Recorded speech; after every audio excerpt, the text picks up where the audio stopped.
With more than 5 million in combined earnings, over a decade of experience, and more than 3 million hands played online, Kevin Rabichow is without doubt one of the most feared poker players and respected poker coaches on the planet. And in this interview, you're going to hear Rabichow's thought process as a coach, including the importance of holistic coaching, the crucial role of clarity, and much, much more. Rabichow is also a Run It One coach, and in this interview, we talk about his most recent creation, the Game Plan course. Now, whether you have years of experience or are just getting started out in the game, the Game Plan has what you need to elevate your game and reach your full potential as a poker player. So make sure you check it out. So without further ado, I'll shut the hell up and leave you in the capable hands of the incredibly talented poker player and coach, Kevin Rabichow. Okay, Kevin, this is the first time we've spoken, actually.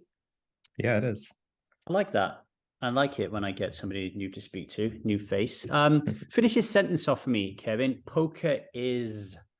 I'd like to say poker is a competitive sport or a competitive arena. That's kind of how I'm seeing it lately. And when you're playing it and it's at its absolute best, like you're in a flow state, describe that for me. Like, I mean, just picture in your mind, you've had a few really big moments in your life. Just picture one of those and just explain to the audience out there what's going on in your body and your mind at that time. Yeah, I've tried to put it. I think a previous conversation I had with Brad Wilson comes to mind. He was asking me, I think he said like what I would call my superpower or something in poker. And when you said flow state, I'm thinking back to that sort of experience of just like knowing what the other player's thinking, if that makes sense. Like the way that it feels to me when I'm really when I'm really performing at a high level is it feels as though I'm inside the other player's thoughts, and like the way that I'm thinking, it just matches perfectly to what is happening in reality. That's a tricky thing. I've learned a lot about projection in recent years, and that can be a dangerous path. So that's kind of how I know when I'm really in flow or really playing at a high level, is when that train of thought that I'm visualizing or that I'm experiencing from their point of view is not my own. It's actually theirs, if that makes sense. It does. And have you ever in your time as I imagine a very analytical person, have you ever considered and reflected and journaled on flow state moments and then said to yourself, how is it possible to create or get as close to creating flow states?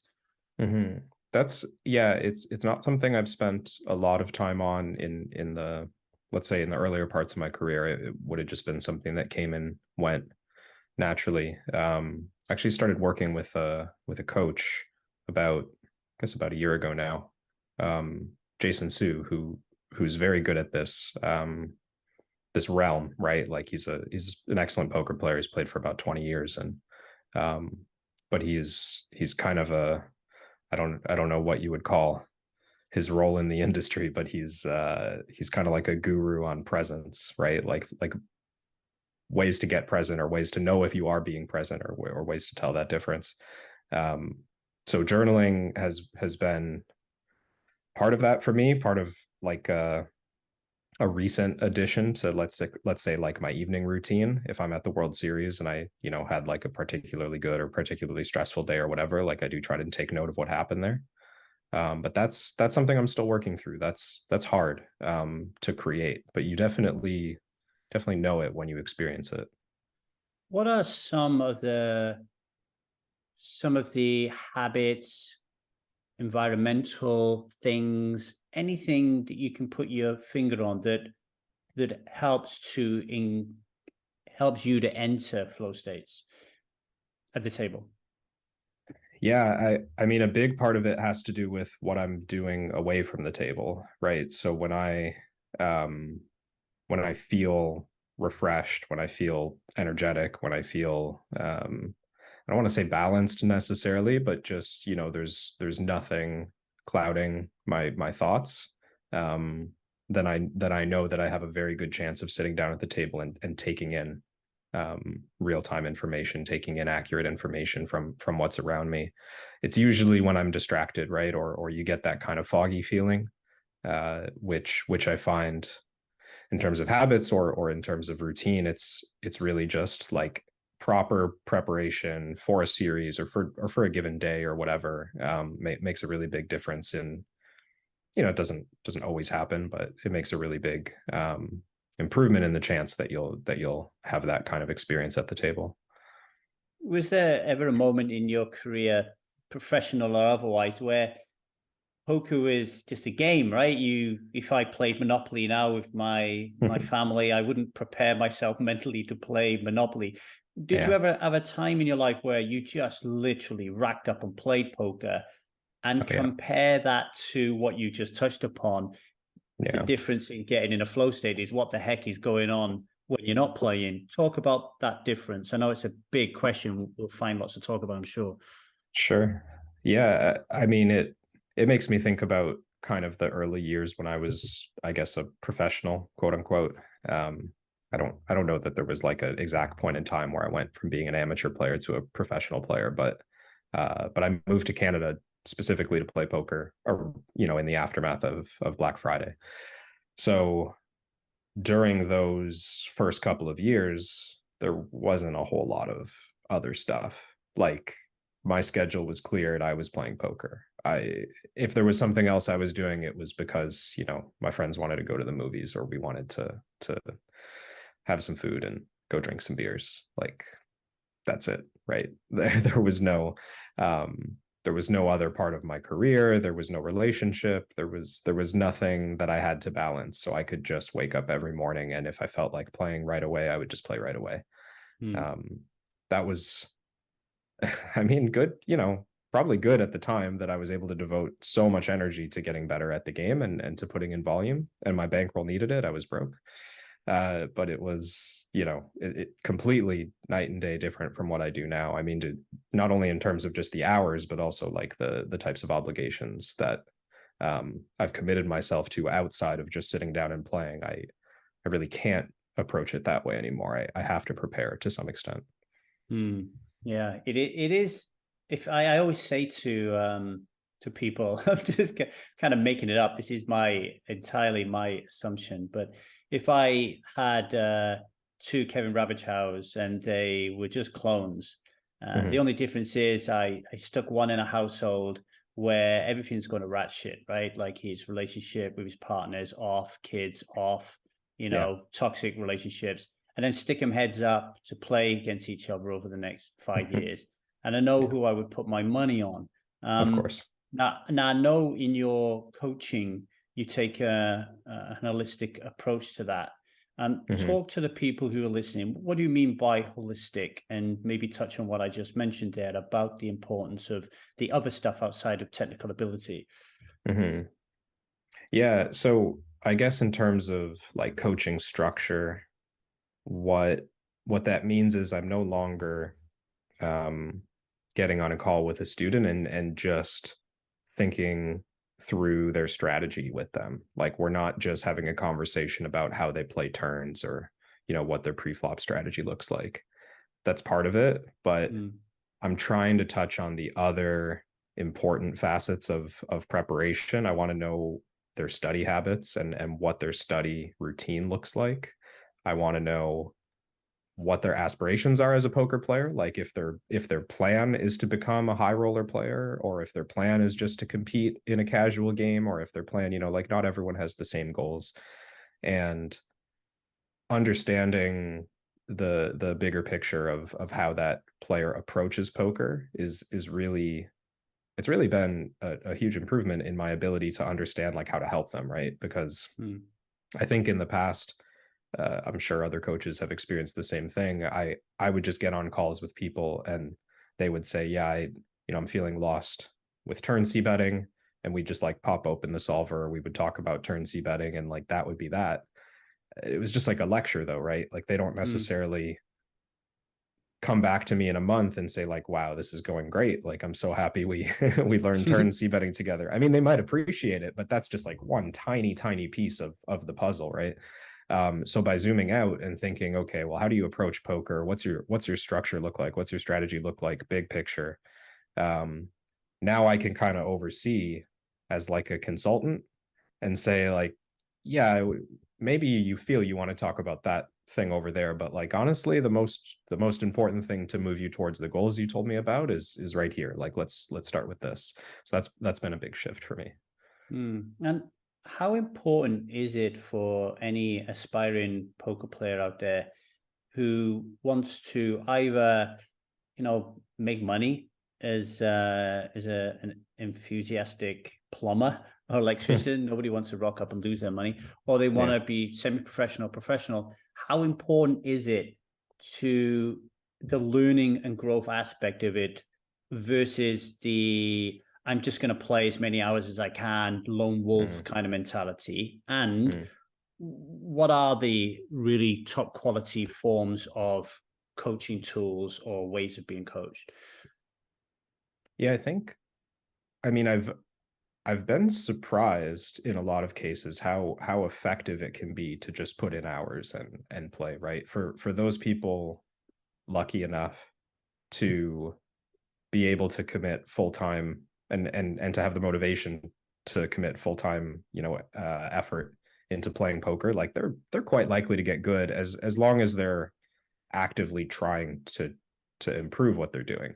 Mm, So there's of course some amount of preparation or study that needs to go into that process, but a lot of the very best players that I work with do very little study, if that makes sense. Like it, mm, perhaps you'd call them talented, I'm not sure, but the players who have that full-time level of commitment, they do a lot of their improvement while playing. They make a lot of the strides that they're, just by being at the tables and understanding what's happening and analyzing what's happening. And as long as they're self-critical, I would say that's like a very important quality in a good student or a good player is to um, take like honest self-reflection on whatever's happening when they play.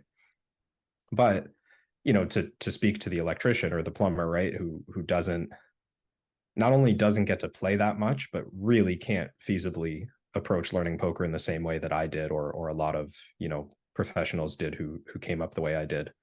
Um, the tools that exist now are often uh, like a strong recommendation of mine would be a tool that has like a trainer, or a tool that has like a database of answers, so to speak, for them to reference so that they don't need to invest as much time as I did to like learn the details behind the game, right? So mm, we do kind of have in modern study tools, like they're not perfect, but we're getting closer to having cheat sheets. We're getting closer to having like answers. And I mean, let's say you wanted to get really good at Monopoly, right? I mean, mm, if you wanted to get really good at Monopoly, like you'd probably do best just by reading a couple strategy articles that pointed out the key features of Monopoly. But uh, poker's a lot more complicated than that. The strategy articles won't quite get you there, and these tools are sort of like the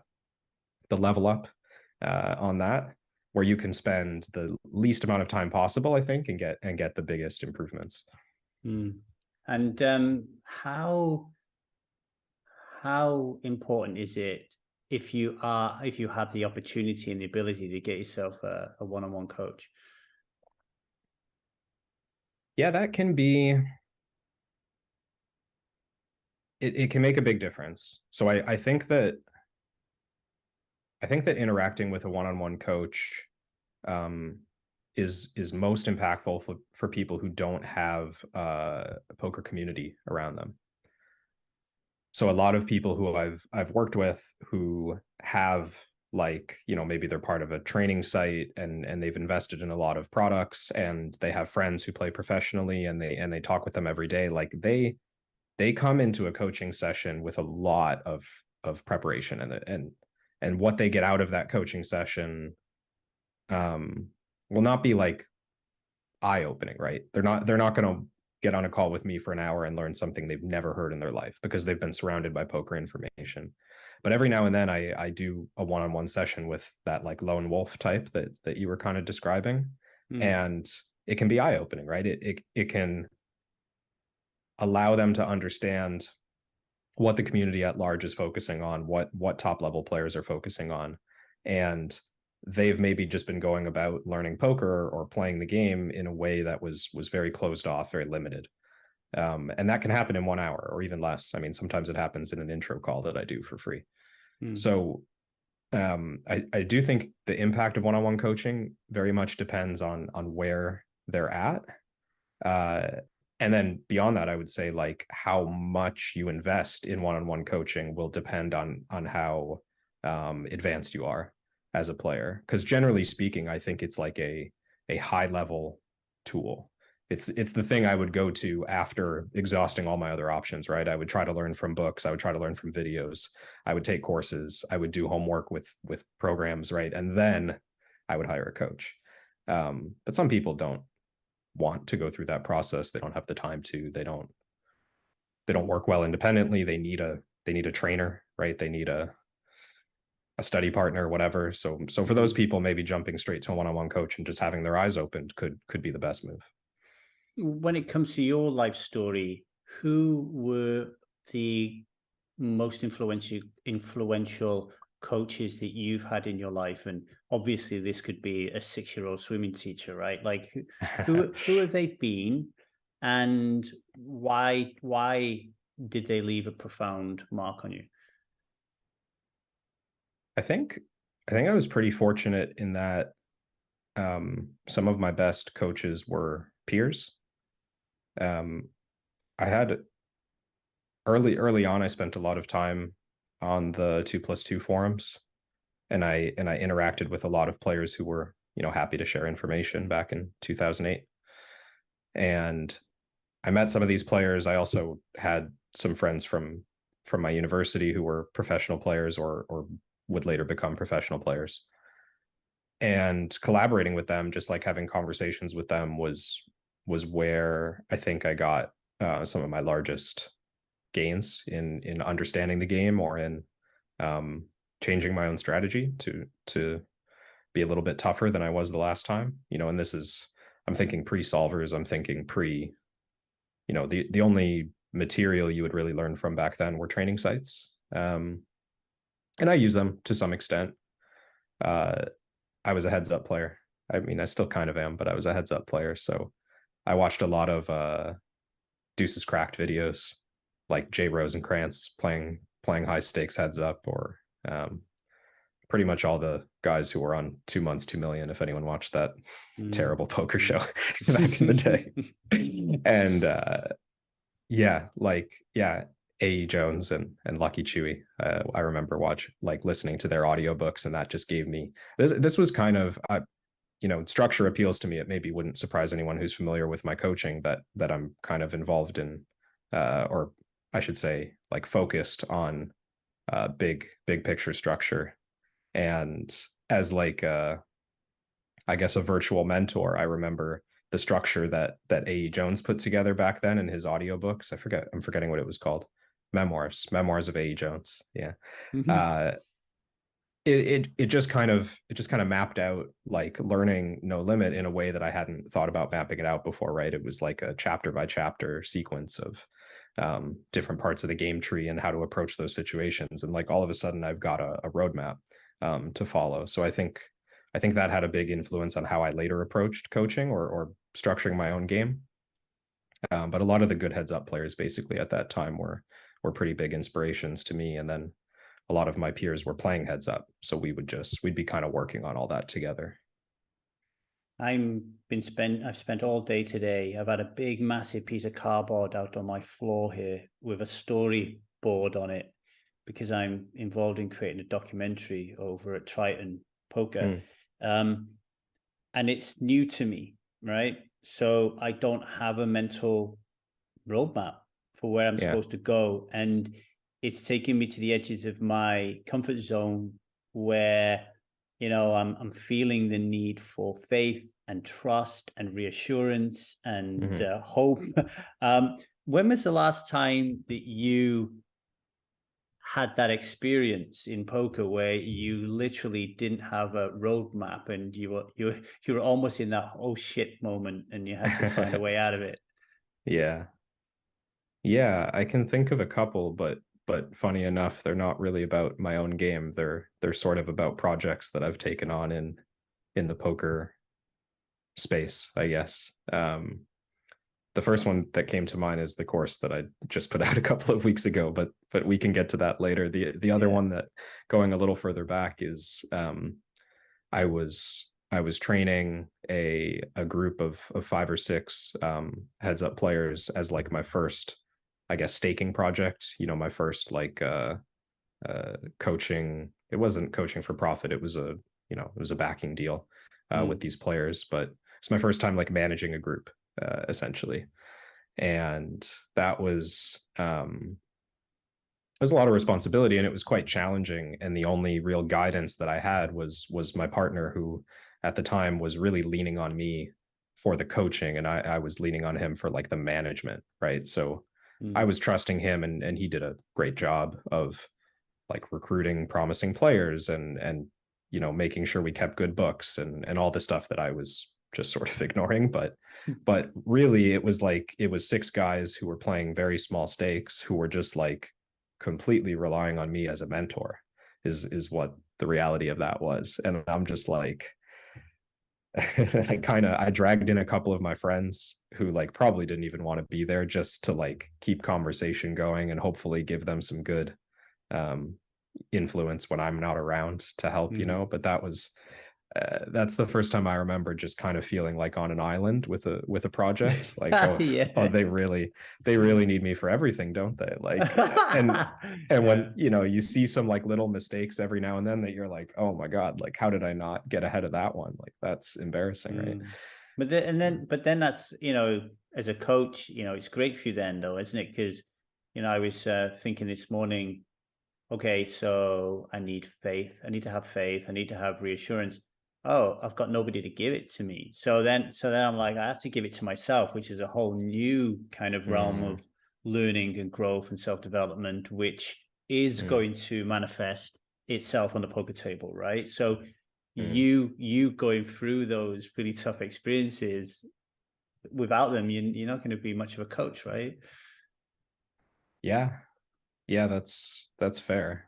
And I think um yeah, I was actually talking now I'm forgetting with who, but last week someone was asking me about the impact of Phil Galfon kind of putting some faith in me as a as a coach with Run It Once.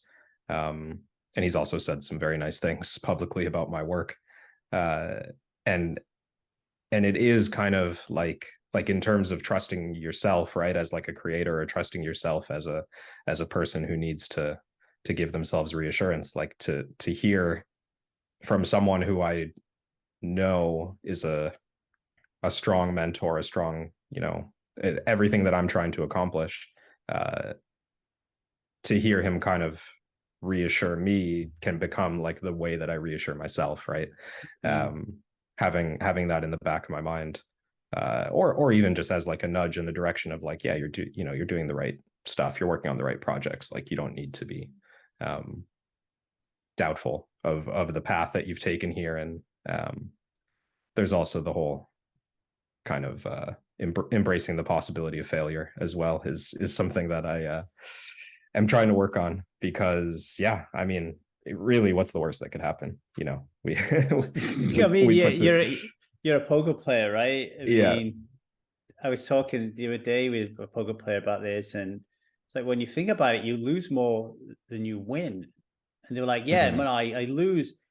I lose more tournaments than I win. I don't lose more cash games than I win." I'm like, "Yeah, but you lose more hands probably than you win." Like, at some point, you've got to really embrace this really weird dynamic of losing a lot, which, Mhm. if somebody goes uh, 20 or 25 and 0 in Triton series, for example, If that was like another sport, you'd be writing them off, right? Here, you could just chalk it down to variance and Yeah. bad luck. And Yeah. how do you help coach your players to deal with that side of the game? Yeah, I mean, one thing, and I will kind of preface it by saying that, even though I do take a holistic approach to coaching, when it comes to true mental game struggles in poker, I often refer my students to a colleague or to a trusted coach who specializes in that. But inevitably, these kinds of things intersect with our work, right? It's hard Mm, to talk about improving someone's strategy when in the back of their mind they're just feeling hopeless mm, about the changes that they're making in their strategy. So I do try to give, it depends on what exactly they're working on, but I try to give, I guess, like targets or performance metrics that are internal to my students, right? So I talked about how in the early process I try to map out what their goal is, or I try to map out like what they're struggling with and what I think they should focus on. That also means we're kind of mapping out like when they're done working on that and when we can move on to the next thing. mm, So there is kind of an ongoing roadmap that reflects progress completely separate from what's happening in their results.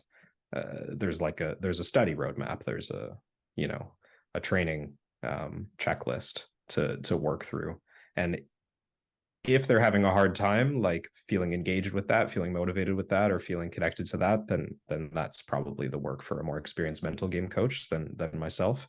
But that's, I really, one thing I do, and this isn't like deliberately to avoid being attached to results, but it's just I don't think it's a very useful metric to look at win rates um, over small samples, or it's not a very useful metric to look at win rates when evaluating someone's database, looking at their stats, which I do often with my online students.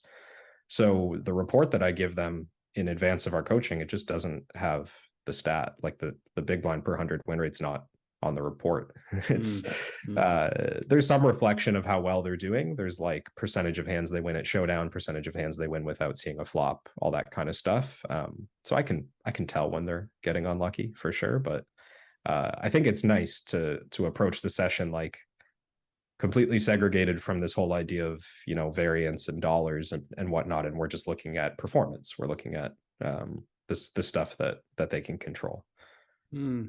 I mean, interesting, and you say that because one of the questions that came up for me today when I was storyboarding a potential episode was when somebody is really in the um, on a worst downswing that they've had at high stakes poker, say, Mm-hmm. um, how do you know when you need to change your game versus sticking with your game and Mm-hmm. having faith? Like, how do you determine that as a professional poker player, Kevin? Yeah, I would say, especially in an arena like Triton, it's very hard to make that judgment call live, because what I lean on a lot with my online students is those other metrics, is those stats that show, how they're. I guess what I'm thinking is when you're playing live, it's very easy to tell yourself, oh, I think I'm playing well, I'm just getting unlucky. Mm, Or the contrary. I have been lucky recently, objectively speaking, and I'm not sure if I'm playing well. Like those are easy qualitative statements to make about someone's game. But I think, I mean, to some extent, I'm tempted to say that it's almost like a silly uh, we're kind of avoiding the reality of how much improvement a player needs to make over time to suggest that like a downswing is caused by poor play. Like I think that the best players, irrespective of their recent results, are just incessantly working on improving, right? Like they're critical, they're evaluating, they're improving.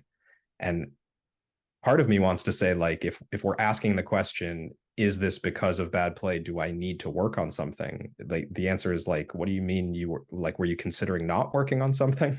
Like, Mhm. was there a possibility in the back of your mind that you were just done improving? Because that's a clear sign that you're checked out, right? That you're performing worse than usual, or that you have no interest in pushing forward. Which I would say, like, let's take a step back and start identifying where you need to improve, because everyone needs to improve, right? I mean, the players who are crushing it at Triton are going home and analyzing the plays that they made, even if they just won the tournament, right? Like they're Mm. absolutely going home and thinking, oh, I might have missed that bet size, or oh, I could have called that spot, like I missed that piece of information or whatever, right? Um, yeah. So I don't like to connect the idea of like I've been losing with I need to get better. I think just everyone needs to get better always. Mm. And I guess it would help. You mentioned it earlier on about the importance of poker community. Mm-hmm. I guess it helps if you're surrounded by some like that old preface that if you're the dumbest person in the room type of thing. Like you're surrounded Mm-hmm. by these masters of poker Yeah. who are courageous and brave enough to say, actually, you either this off the table is not right or this on the table is not right, and you Mm-hmm. know I guess those groups are really important, right? Yeah, absolutely. Yeah, I've worked with, a handful of, I guess you'd call them amateur students who compete in some of these fields, Mm. and the improvement they make just by osmosis is incredible. Like the skills that they develop simply by being in those games is undeniable, right? Like, yeah, they, if you ask them to explain poker theory, they might struggle to string the sentence together. But if you just watch the way that they navigate hands, like they're constantly picking up the good habits of those around them. It's actually quite interesting. Does that? I mean, I hear that a lot. Obviously, like one of the questions you always ask the businessman is why you're playing poker, and a regular Mm-hmm. one that you get back is, well, I love the game, I want to be really good at it. It's expensive and I'm very competitive. Yeah, And I can afford it. So why not play against the best in the world? Because it accelerates my growth. Can we yeah. then say to the plumber and the electrician who's playing in the local pub for like 25 cent, 50 cent, or whatever? Well, that's not true. If you're playing in the local pub, you're playing like 1-1, dealer's choice or whatever, right? Is there an argument to say, well, just get your ass to like a GUKPT or a local Mm-hmm. tour and really investigate yourself in a 1K and really test yourself against some much better players? Does the same Mm-hmm. kind of theory hold, do you think? Well, you know, you have to, I guess, acknowledge the imbalance between how those two players are willing to treat their expenses, right? So the wealthy businessman has nothing to, like, when they think of money, they think of it as losing nothing, Yeah. or maybe to a greater extent, right? They see the investment they're making by losing in high rollers as approximately zero because it doesn't affect their life. Mm. As soon as you have to think about how much does this $1,000 entry affect my life, or how much does buying this $1,000 course affect my life, or how much does paying for this coaching affect my life, like, well, now we've got to make a practical trade-off with the value of just like cheaper learning methods. I i would probably, I still think the value of competing with higher competition is really, really high. I tell a lot of live players who come to me with a smaller budget basically to go on like ACR and play the micro stakes, because Mm. it will be more challenging than their local pub game. Like that's the reality of online poker, right? Is, I mean, and like there's a good chance, not for that site in particular perhaps, but there's a good chance you're playing against some artificial intelligence, or you're playing against some Yeah. you know extremely high level competition, even at the micros online, depending on where you play. So why not use that as an opportunity to learn cheap, right? Like Mm. if you can put in that volume with the same mindset, it'll be very revealing over a short period of time. Like if the machines are kicking your butt, then Mm. you're going to find all the things you need to work on, right? It's very common. I have found that players, who do fine in casino 5-10 games, casino 2-5 games, or whatever, they try to switch online, and even at the lowest stakes, they're just like, I can't figure it out. Like, it's not. Um, and I would tell them, like, let's stick with that. Like, let's work on your online game, right? The Mm, live game will come later. Like, the end goal will be to move you into the 10 quarter, or whatever, the big game in the casino you play at. And the way to get there is to, like, challenge ourselves online against different competition, tougher competition, whatever it is, and mm. work on that, and watch it carry over into their actual game. It's nice you said that, because it segues, or it goes back really nicely to something you've been talking about quite consistently. I recently finished reading a book called High Performance Habits by Brendan Burchard, Hmm. and he claims to have done the most extensive research ever held into the study of high performers. And he Okay. came up with like 6 core habits that you need to have in order to be like a super high performer.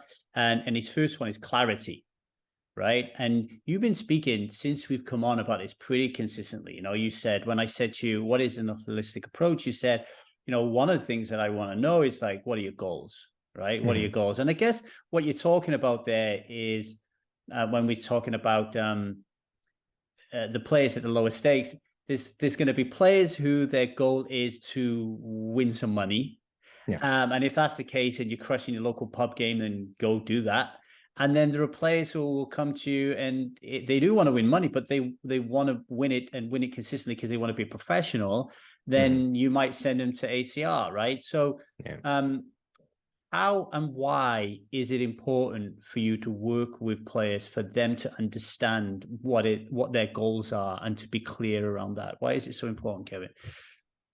I mean, I think it, like, I guess I didn't always ask these questions, right? So I'm thinking back to, like, what used to go wrong in my interactions with students, or in my coaching. And I found that without clear goals, then both of us would just kind of lose track of what we were doing together, right? We would both I would have nothing to follow up on, other than, do you want to book your next session, which is not Mm, very nice as a coach, to just be like, to just feel like you're trying to sell them, and you don't know what it is you're trying to sell. And they wouldn't know what questions to ask. They wouldn't know how to come to our, whatever, lesson number 3, lesson number 4, right? The first couple always go fine. It doesn't freeze us in the beginning stages to not have goals, because there's questions that are burning a hole in the back of their mind, and they just want answers to them. But once we exhaust that list, it's just kind of over. Like, that's it. And then they go back to what they were doing before, and I go back to what I was doing before. The goals allow, you know, something that I would call, like, mentorship to actually take place, right? I can actually see where they're trying to get to, and along the way in each of our coaching sessions, in the back of my mind, I can think, okay, if we continue focusing on this, we're not going to get there. Or, if we spend too much time in this area, we're losing sight of the path here. So it helps me guide a longer term relationship, and I think it helps them with motivation as well. It's very easy, I think, to lose motivation if there's not even an end goal in sight, but just a first mm. block, right? Like, a first step. Yeah, and another important part of clarity, I think, and you actually touched upon it, it's not spoken about a lot, is what's next. If you Mm-hmm. think of Espen Jorstad, for example, right? Mm-hmm. So Espen comes on the scene, like, grinds it online, comes into the game pretty late, grinds it online, gets a sponsorship with Unibet, starts streaming and stuff, gets into the live realm, wins the biggest tournament of the year, probably of his Yeah. life ever. Yeah. And then he goes and plays at Triton. Right now, having spoken to him, there's a lad who has a goal. How Yeah. many people hit that peak? And then I don't know whether they suffer from some kind of, like, I'm brilliant bias, or just run out, lose motivation, because now can you reach that peak? Mm-hmm. And that could be, like, mental health wise, even, like, really difficult. Mm-hmm. So how important is this, the next step as well? What's next? Yeah, I think it's huge, because, I mean, maybe the next step isn't poker for everyone, right? I think if you're losing I don't know, it's like I was saying about the players at Triton, like they're to show up at the highest level and to expect to compete, you need to be moving the needle forward, right? Like you need to be working on your own game in some way. Uh, and if you're not sure what that next step is, then like maybe it's time to reconsider the whole thing. I mean, there's just because what's going to happen, and I'm sure this doesn't only happen in poker, I'm sure it happens in all sports or all competitive arenas, is if you stop learning, then you'll just slowly slide backwards and backwards and backwards until you kind of feel defeated and you're like, well, I guess now I'm retired, right? I guess I'm done now. Why not get ahead of that, right? I mean, like set your next step, and if you feel like your next step is maybe trying something different, like do that intentionally, like do that completely, take a sideways step, right? There's a lot of poker players who have done this with success. I think they've decided, oh, I want to focus on business, I want to focus on my health, I want to focus on whatever. Great, then like maybe don't go to the next Triton stop and focus Yeah. on that, and you might save $200,000, right? Or a million. Yeah. Yeah. It's really interesting actually, because like, Fedor Holtz comes to mind there. Yeah. I've spoke to Philip Gruson recently as well, and they both kind of like said the same thing, is about leaving poker, not entirely, but to concentrate more on other stuff, Mm-hmm. developing themselves as human beings, not as poker players, and then being like, oh, I wonder what I would be like if I played again. Now I'm just going to say more mature. Like Yeah. I'm more of a healthy masculine and more healthy feminine. What would that mean if I went and played poker? Yeah. And I think that's beautiful. And like you said, all of that can be planned out. It can be part of the roadmap, right? This Mm-hmm. holistic roadmap of not like, it's almost like, how can I be the greatest human being I can be? And if I nail that, then I'm going to be a great poker player, versus Yeah. how can I be the best poker player I can be? Yeah. Yeah. And I think that So, that's specifically a common state of mind for high roller players or for high stakes players, because they've gotten out of like their EV chasing years, because and they've built up a bankroll, right? They've built up the financial stability to be able to think about these questions. I do think for my typical student, it's hard to focus on stuff like this, because really what they need right now is they need to get better at poker, they need to make more consistent income, and then they can get to those next steps, right? um, yeah, no, so no. it's definitely a luxury to take a full sideways step and say like, I'm just going to focus on myself and then come back. That'd be great for for most players, I'm sure. It'd be great to be able to take like 3 to 6 months and work on something completely different. For a lot of players, I think it has to be incremental though, right? Like it has to be, okay, I'm going to have like a good 30-minute morning routine, and then I'm going to work on my game. And we'll get to the whole, you know, Life. uh, We'll get the whole life well, afterwards. I mean, yeah. that reminds me of a podcast I listened to recently with the seven-time world snooker champion Stephen Hendry, and he was making his comeback. I don't know when it was. Like, it could have been a really old podcast, but he was he was talking about like his psychological side and the work he needs to do there. And the podcast host was saying to him, "So is that an area you need to work on then?" And he said, "No, I need to work on my technical game. I Mm-hmm. need to get my fundamental game right. And when I get my game right, and then if that's tick-tocking and I'm winning, then I'll look at the other stuff. But right now, Mm-hmm. my game is not technically sound." And I Mm-hmm. think that's what you're saying there, Kevin, really, isn't it?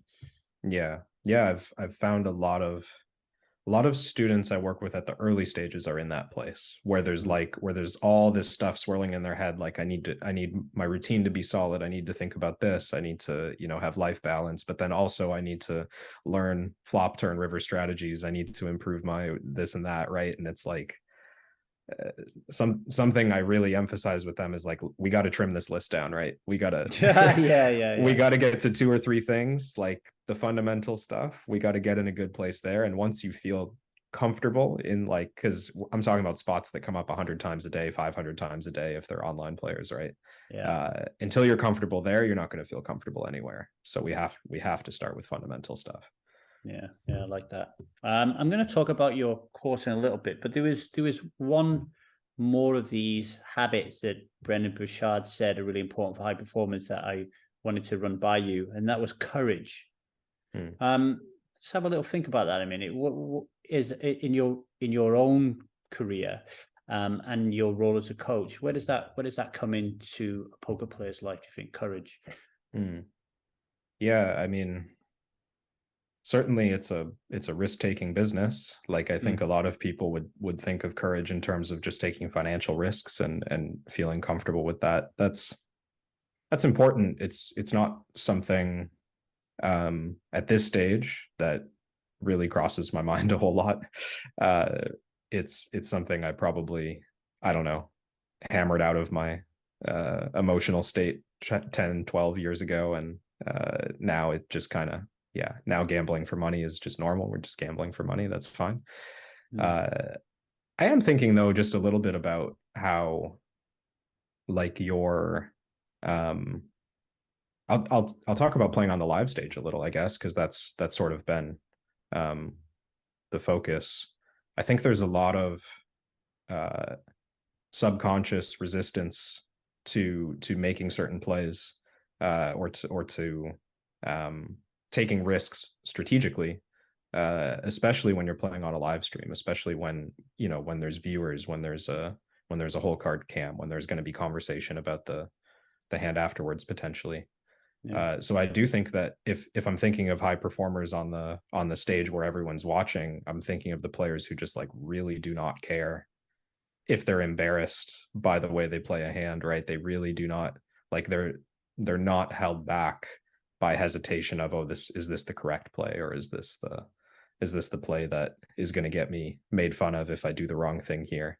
Mm, Um, and it's, yeah, it definitely takes a lot of courage, I think, to shut out all of that conversation and be willing to go out on a limb and be willing to make plays that are quite risky in terms of whether it's like busting a big tournament in a big spot, or whether it's just being embarrassed for 100,000 in a cash game pot or whatever it is. I think that's very hard to overcome, even for like really strong players. mm, I think you'll see a lot of them kind of avoid these opportunities, right? Or shy away from those opportunities. And the handful of people who don't shy away are quite impressive to me. mm. Is there a component of that at the other end of the scale where we can say to electricians and plumbers who are watching Run It Once videos and having coaching with yourself, have the courage, let's learn the fundamentals, but also let's have the courage to do things different. I mean, there's a paradox here, right? Like, There is, yeah. how can you be kind of like GTO sound, but then have the courage to? I mean, it is a good example. It is a good example. So I'm picking on Triton again, but it's the same thing if you're in the pub, right? Like John Noel Farrell, right? Like he's going blind, right? So he can't really see. So if you're playing poker with him, that's something you've got to. It's really difficult, but it's something you've got to pay attention to. So there is a correct way of playing his hand, and there's a correct way of playing his hand, and this guy might not even know what hand he's got, right? Like I've got to take that into consideration. So me when I was trying to be a professional poker player like 10 years ago, um, I would want to develop the courage to be able to try something. I think Mhm. I would think that it would be really important, but at the same time, I'm not quite sure because I think my coach would be saying, "Well, what the fuck are you doing? That's going to Yeah. lose you money over time." Just talk about that a little bit. Yeah. Yeah. I think it's quite important for this reason. At least as a coach, it's important for me to like evaluate where that player is starting from and what their, I talk with my students a lot about like what direction they lean subconsciously, or like what direction they lean when they don't know the answer to a spot. Mm, Uh, and I think there's certain players where it's not so much that they're very courageous. It's almost that they're just like, I mean, we'd call them punters, right? Like there's just players who yeah, there's players who yeah. can't help themselves almost, right? Like there's Ego, players who have ego. problems. Yeah, they get Yeah, attached to big pots. They get, yeah. yeah, ego overwhelms the strategy, right? So if that's what I see in the early stages, then there's no talk of being courageous, right? Like 100% of our effort will go into being consistent, fundamental, routine oriented. And it's kind of like this attempt to overcorrect, right? Like, because I know in the back of their mind, what they really want to do is win that big pot. So if we keep pushing, like if their training keeps pushing them towards fundamental, consistent, then we overcorrect towards almost like playing scared.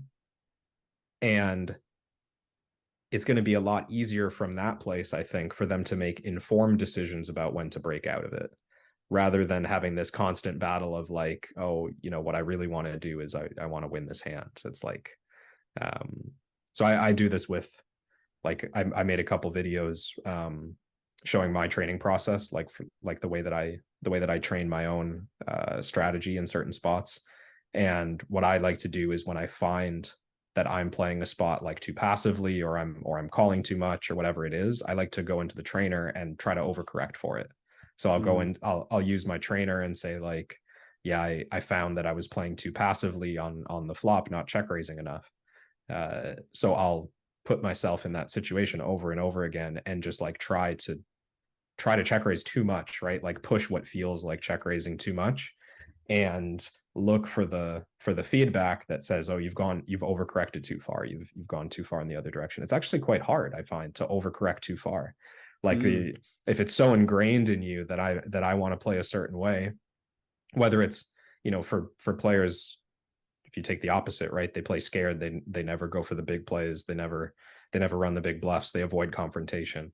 If I tell them like, take every spot, like just try to play like a maniac, right? They might make like one bluff that Yeah, I was next gonna day. say that. maybe they'll make Maniac. one bluff, or maybe they'll come back next week and they'll be like, I had this opportunity, I didn't take it, but I want to get your opinion on it. Like, here's this hand, I almost bluffed the river. And it's like, just, yes, bluff the, like, it really takes quite a lot to break people out of their patterns. So I think it's good to try and identify what that pattern is and then overcorrect for it. It was like, it's so funny because I'll just leave with this before I ask about the course. But when I've been reading and learning more and more about high performance, listening to podcasts with high performers, etc., the one key consistent theme that comes out for me is the dysfunction of those individuals at childhood makes or breaks them at some point when they reach their level of genius. And it sounds similar. We've got someone who's ego and too sticky with the pot. That's probably from some dysfunction that happened in childhood. And then you've got someone who doesn't want to make the bluff. That likely has got there as well. So I find that whole thing really interesting. We have talked about Bouchard and his high performance habits and how he had to figure out a way what those six were. You've had to do something similar with your course. Talk about that. How did you? What did you have to do to? What was important for you in creating this, I guess, and getting it out there to the world? Yeah, the structure of the course has kind of been the evolution of my private coaching over the last few years. So this wasn't like, I had to sit down and think like, what are my 3 things or 4 things that I really care about. I kind of I want to say I started coaching like almost full-time in 2020 because I wasn't able to travel anymore for poker. So I was spending a lot of hours coaching. And at first there wasn't much of a structure in place, but over time I realized how important it was to like do an evaluation early in the process, to work with people on their study habits, to work with people on their off table routines and their methods, and then try to help them find like a strategy that works for them. So this just kind of, I transposed that onto this course. So the first step for people who are doing the course in order anyways, is to go through a self-evaluation to score themselves in different areas of the game, score themselves on their their execution, their theoretical knowledge, their skill set in various categories. And just from doing that, I think, the player should learn a lot about themselves. And the I guess the challenge from between step one and step two is to distill that down into a plan of some kind, a roadmap of some kind. And I've given templates for that. And I made a couple of videos describing how I go about that with my students. But this is really just like my coaching process in course format. So they get to make their own plan, with a couple of bullet points that they want to work on, and then they go to the next section where they learn how to work on their game, essentially. Improve in using solvers, improve in studying their data, improve in all the like using training videos, using watching live streams. Like I give my approach to all the different tools that exist, and how to utilize those as a learning method to support what you learned about your game in the evaluation. And from there, it's called the game plan. So the final section of the course is game planning, and this is kind of it's less step by step. There are templates for this, but it's more of like me showing my process for heads up no limit, for doing kind of the whole thing in my own game, and preparing. Is from the framework of preparing for the Legend Showdown that I won in August of 2020 on Run It Once Poker, and just kind of taking all the stats, all the hands from that challenge, and showing in Excel, basically, like in some kind of written format, how I take all my studies and strip it down, like simplify it down into a plan, into an actual written strategy of some kind. I mean, you mentioned Nolan Hold'em. It was Nolan Hold'em Heads Up, right? But it's the course isn't just for Nolan Hold'em Heads Up, is it? Anybody can. Yeah. And what level are we? We've talked today Triton players. We've talked about electricians and plumbers. I even throw myself in there, the lowest of the low. So who's it aimed at, Kevin? Yeah, I think the player I had in mind when I made it was my typical client, like my typical student. Now, I guess to describe them roughly, I would say it's players who have exhausted a lot of other materials before coming my way. So they've tried to do it on their own. They've tried to use other courses, maybe to like develop a basic strategy.